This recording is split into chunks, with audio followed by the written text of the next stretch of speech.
Actually, itong nangyari sa Basilan ay we do, kumbaga, clan conflict. Bali, yung mga locals of tipo-tipo nagkaroon ng parang away na nag-cause death ng isa sa mga kasamahan nila.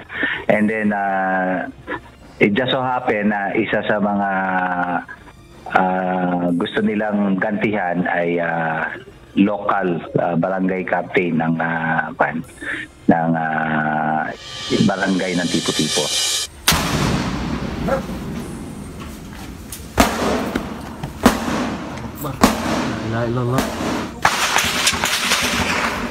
Allahu Akbar. Away ng mga angkan o rido sa pagitan ng dalawang local group at hindi pag-atake o siege ang nangyaring gulo sa bayan ng Tipo-Tipo sa Basilan kaninang umaga. Ayon sa Philippine Army, nagsimula ang away sa pagkamatay ng dating rebelde na nagbalik loob na sa pamahalaan na si Nadsri Atsdana Tarahin, isang Islamic teacher at kagawad ng Barangay Baguindan noong October 21, 2025. Base sa mga ulat, tinutugis ng ilang taga-suporta ni Tarahin ang mga pinaniniwalaang mga salarin sa pagkamatay nito, dahilan upang tumaas ang tensyon sa lugar. Nag-deploy ng mga tauhan ng Philippine Army at Philippine National Police sa lugar. Ngunit paglilinaw ng Joint Task Force Orion, ito ay para magbigay ng seguridad upang hindi na lumala ang kaguluhan.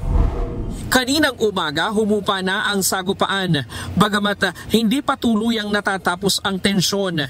Kasi nagkaroon nga ng firefight, but ang presence ng ating security forces doon is just to pacify na hindi mag-escalate itong gulo na to. Mariin namang pinabulaanan ng Philippine Army na Moro Islamic Liberation Front ang kalaban ng sandataang lakas sa nangyaring kaguluhan, kundi dalawang grupo lamang ang nag-aaway. Yes, kasi baka mamaya ma-highlight na MILF against military. No, it's not. Sa isang opisyal na pahayag ng pamahalaang panlalawigan ng Basilan, kanina lumagda sila sa Joint Statement of Commitment kasama ang AFP, PNP at mga lokal na leader ng MILF upang mapababa ang tensyon at mapanatili ang kapayapaan. Bagamat nauunawaan nila ang bigat ng sitwasyon at ang sakit ng pagkawala ni Nadsri Atsdana Tarahin, pero paalala nila na ang karahasan at paghihiganti ay hindi solusyon. Kinumpirma rin ni Governor Mujib Hataman na mayroong 4 na sibilyan na sugatan. Ang isa dito nasa critical na kondisyon na inilipat na ng ospital sa Zamboanga. Panawagan naman ni Secretary Carlito Galvez, kalihim ng Office of the Presidential Advisor on Peace, Reconciliation and Unity o OPAPRO, na maging mahinahon lamang sa nangyayaring sitwasyon sa Tipo-Tipo. Sana lalo na yung mga kaibigan natin na nandiyan sa Basilan, matagal na rin po ako sa Basilan, mga kababayan ko, sana maging mahinahon po tayo, hayaan po natin na yung rule of law ay manaig sa ating mga kamay. Ang ano po natin is maging mahinahon lang po tayo, kalmado lang po tayo.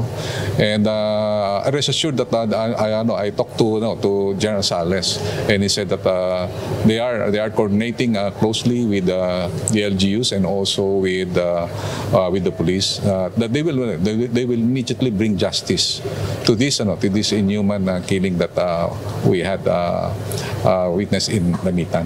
Ryan Lacanlale, UNTV News and Rescue.